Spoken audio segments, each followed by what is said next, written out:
Tinatanggalan ko ng bis at kakayahan ng kapangyarihan ng masamang espiritu. Hayaan mo na, te. Hayaan mo, te. Huwag mong hawakan.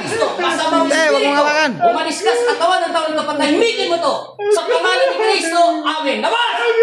In Jesus' name. Agay. Buka mata. Tingnan mo, maliwanag na yung mata mo. Agay. Tingnan mo kung maliwanag. Tingin. Maliwanag, malabo. Alin ang maliwanag? Yung mata, yung sugat. Yung kuwan ano? Yung pananalig mo, maliwanag. Yung mata. O ngayon, iangat mo na yung paa mo. Baba mo na yan. Hindi na yan katulad kanina. Inom na, mamam na. Agay! Negros Occidental, dumayo ng Pampanga para umagay. Ayan. Maraming salamat. May tumatawag. Cancel mo muna. Naririnig yan. Okay na, kuya? Maayos na ang pakiramdam. Lakas naman yung salita mo. Kwento mo. Bayos na. Oh. Oh, girlfriend, anong masasabi mo sa boyfriend mo, ate? Okay na yung mukha niya eh. Oh, ang ganda na ng ngiti mo eh. Kanina, awang-awa ka sa boyfriend mo eh. Halika na kaya. Oh, tingnan mo. Hindi na matutumba to. Kaya na niya. Huwag mo na siyang alalayan, te. Kanina, inaalalayan mo. Bakit umiyak? Cross mo. Simula pa daw noon June yan eh. Naaawa na si girlfriend sa kanyang boyfriend. Ngayon nabigyan na po ng kasagutan ang karamdaman sakit ni boyfriend. Dumayo po dito sa AAJN Sigabo sa 343-405 Barangay Ascomo, Guagua, Pampanga. Salamat ng marami, ate. Bye-bye. Yan. Masaya lang po si ate kaya medyo natataranta siya.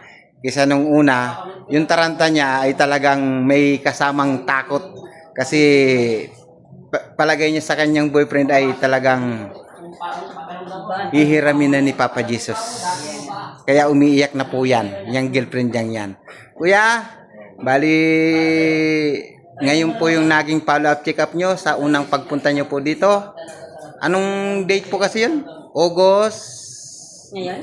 Nung unang punta po ninyo? August 11? Ano pa yun? Oy, July yun. July Ay, yun. nung kauna-unahan. July nga.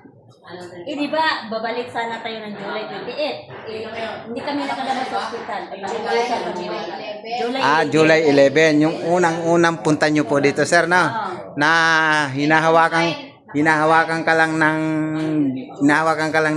ng girlfriend mo dahil hindi mo kayang maglakad na mag-isa. Dahil may kumukulam sa iyo. Ngayon sa madaling sabi ito po pala sa hindi po nakakaalam, mga guys, ito po yung malaki po yung sugat talaga. As in talagang malaki po yung sugat, parang yung sugat niya ay yung ano te? Parang balon.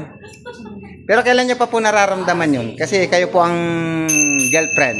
Nung pumunta kami sa hospital,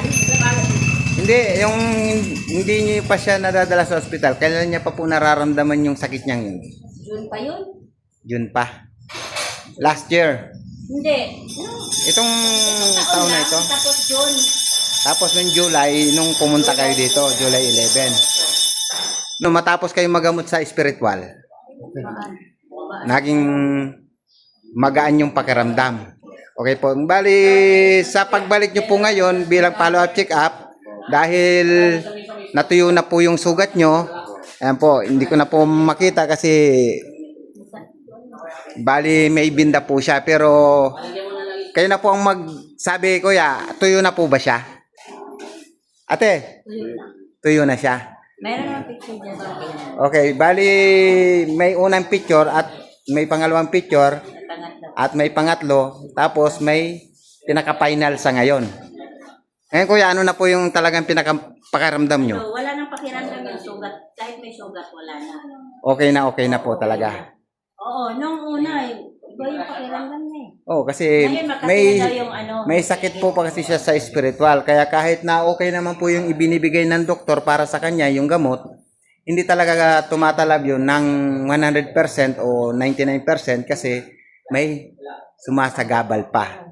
May sakit pa siya sa spiritual. Ngayon, mas kung gumaling na siya sa medisina, yun ay dahil sa pinagaling na siya ni Papa Jesus sa kanyang sakit na karamdaman dahil yung sakit niya sa spiritual ay natanggal na Tanggal na. ng ating mahal na Ama. Naman kasi kahit may sugar.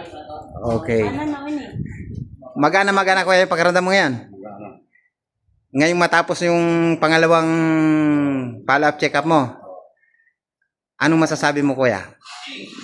Dahil parang ikaw na mismo ang makakapagsabi na talagang parang binigyan ka lang ng karugtungan ng buhay ng Panginoong Jesucristo. Ano masasabi mo kuya? Sabi ko, salamat sa Panginoon. Yan. Thank you so much kuya. Dagdagan pa. Mas lakas ang mga salita mo. Salamat, Lord. Salamat, Lord. Yeah. Ikaw girlfriend, anong masasabi mo girlfriend? Nagpasalamat, malaking pasalamat po sa Panginoon talaga. Okay. Ngayon po, At saka yung parang instrumento na instrumento na na pinagkalob ng Panginoong Jesucristo para sa kagalingan ng mga taong nangangailangan ng tulong. Opo. S- Si Apo. Salamat din po. Nagpapasalamat si ate at si kuya. Bye-bye po. Ingat po kayo pag-uwi.